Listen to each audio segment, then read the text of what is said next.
তৈরি হয়েছে আবারও ঘূর্ণাবর্ত, দোসর হয়েছে নিম্নচাপ অক্ষরেখা। কি প্রভাব পড়বে বঙ্গে দেখুন। 2022-এর আবহাওয়া প্রত্যক্ষ করে কার্যত অবাক হয়েছিলেন আবহবিদরা। মার্চ এবং এপ্রিল ছিল প্রায় শুষ্ক এবং দেখা মেলেনি বৃষ্টির, হয়নি কোনো কালবৈশাখী, কেবলমাত্র তাপপ্রবাহেই পড়েছে বাংলা। 122 বছরের ইতিহাসে নাকি এমন শুষ্ক মার্চ এপ্রিল দেখা যায়নি এর আগে। তবে এপ্রিলে একেবারে শেষের দিকে স্বস্তি মিলেছে বেশ কিছুটা। ঝড় বৃষ্টির জেরে কমেছে তাপপ্রবাহের দাপট। গত কয়েকদিন ধরে বৃষ্টির পূর্বাভাসের কথা শোনা গেলেও শনিবারের পর থেকে কলকাতার আকাশে আর সেভাবে বৃষ্টির দেখা মেলেনি। আজ আলিপুর আবহাওয়া দপ্তর তরফ থেকে জানানো হয়েছে হালকা বা মাঝারি বৃষ্টিপাতের সম্ভাবনা রয়েছে।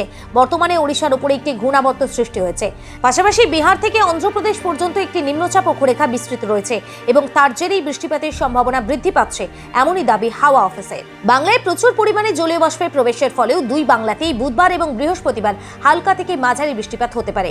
উত্তরবঙ্গের দার্জিলিং, কালিম্পং, কোচবিহার, আলিপুরদুয়ারে বৃষ্টি হবে, এমনকি শুকনো থাকবে না দক্ষিণবঙ্গ। মুর্শিদাবাদ, নদিয়া, বীরভূমেও হবে ঝড় বৃষ্টি। তবে সাময়িক স্বস্তি মিললেও গরম থেকে এখনই মুক্তি নেই।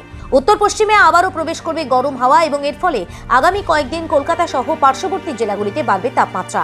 বুধবার কলকাতার সর্বোচ্চ তাপমাত্রা ছিল 35 ডিগ্রি সেলসিয়াস। ধীরে ধীরে কলকাতা সহ দক্ষিণবঙ্গে বাড়তে শুরু করবে তাপমাত্রা। এমনকি বুধবার সকাল থেকে কলকাতার আকাশ আংশিক মেঘলাও ছিল এবং সন্ধ্যায় হালকা থেকে মাঝারি বৃষ্টিপাত হয়েছে।